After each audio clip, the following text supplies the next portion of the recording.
ಷೇರು ಮಾರುಕಟ್ಟೆಯ ಆಪ್ಷನ್ ಟ್ರೇಡಿಂಗ್ನಲ್ಲಿ ಉಂಟಾದ ಭಾರೀ ನಷ್ಟದಿಂದ ಪಾರಾಗಲು ಗುಜರಾತ್ನ ಸೂರತ್ ನಗರದ ಆಡಿಟರ್ ಒಬ್ಬ ಅಪಹರಣದ ನಾಟಕವಾಡಿರುವ ಘಟನೆ ನಡೆದಿದೆ.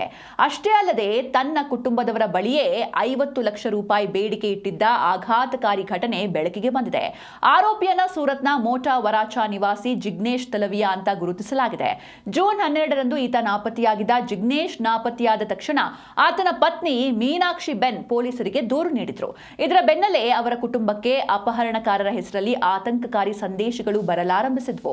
50 ಲಕ್ಷ ರೂಪಾಯಿ ನೀಡಬೇಕು, ಪೊಲೀಸರಿಗೆ ತಿಳಿಸಿದ್ರೆ ಜಿಗ್ನೇಶ್ನನ್ನ ಸಾಯಿಸ್ತೀವಿ ಅಂತ ಬೆದರಿಸಲಾಗಿತ್ತು.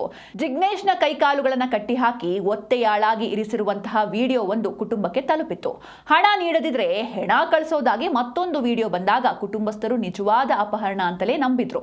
ಸೂರತ್ ಡಿಸಿಪಿ ಅಲೋಕ್ ಕುಮಾರ್ ಝಾಲಾ ನೇತೃತ್ವದಲ್ಲಿ ಗುಜರಾತ್ ಮತ್ತು ಮಧ್ಯಪ್ರದೇಶದಾದ್ಯಂತ ಸಿಸಿಟಿವಿ ಹಾಗೂ ತಾಂತ್ರಿಕ ಕಣ್ಗಾವಲು ಮೂಲಕ ಪೊಲೀಸರು ಬಲೆ ಬೀಸಿದ್ರು.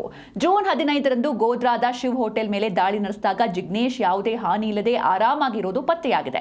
ವಿಚಾರಣೆ ನಡೆಸಿದಾಗ ಜಿಗ್ನೇಶ್ ತನ್ನದೇ ಅಪಹರಣದ ಪ್ಲಾನ್ ರೂಪಿಸಿದ್ದಾಗಿ ಒಪ್ಪಿಕೊಂಡಿದ್ದಾನೆ. ಯಾರದೇ ಸಹಾಯವಿಲ್ಲದೆ ತಾನೇ ಹೇಗೆ ಕೈಕಾಲುಗಳನ್ನು ಕಟ್ಟಾಕೊಂಡು ಮೊಬೈಲ್ ಮೂಲಕ ವಿಡಿಯೋ ರೆಕಾರ್ಡ್ ಮಾಡಿಕೊಂಡೆ ಅನ್ನೋದನ್ನ ಪೊಲೀಸರ ಎದುರು ಆತ ಸ್ವತಃ ಪ್ರದರ್ಶಿಸಿ ತೋರಿಸಿದ್ದಾನೆ. ಸುಳ್ಳು ಮಾಹಿತಿ ನೀಡೋದು, ನಕಲಿ ಸಾಕ್ಷ್ಯ ಸೃಷ್ಟಿ ಮತ್ತು ಪೊಲೀಸ್ ಇಲಾಖೆಯ ಸಂಪನ್ಮೂಲಗಳನ್ನು ಮಿಸ್ಯೂಸ್ ಮಾಡಿಕೊಂಡ ಆರೋಪದ ಮೇಲೆ ಭಾರತೀಯ ನ್ಯಾಯ ಸಂಹಿತಾ ಅಡಿಯಲ್ಲಿ ಜಿಗ್ನೇಶ್ ವಿರುದ್ಧ ಪ್ರಕರಣ ದಾಖಲಿಸಲಾಗಿದ್ದು ಆತನನ್ನ ನ್ಯಾಯಾಂಗ ಬಂಧನಕ್ಕೆ ಒಪ್ಪಿಸಲಾಗಿದೆ.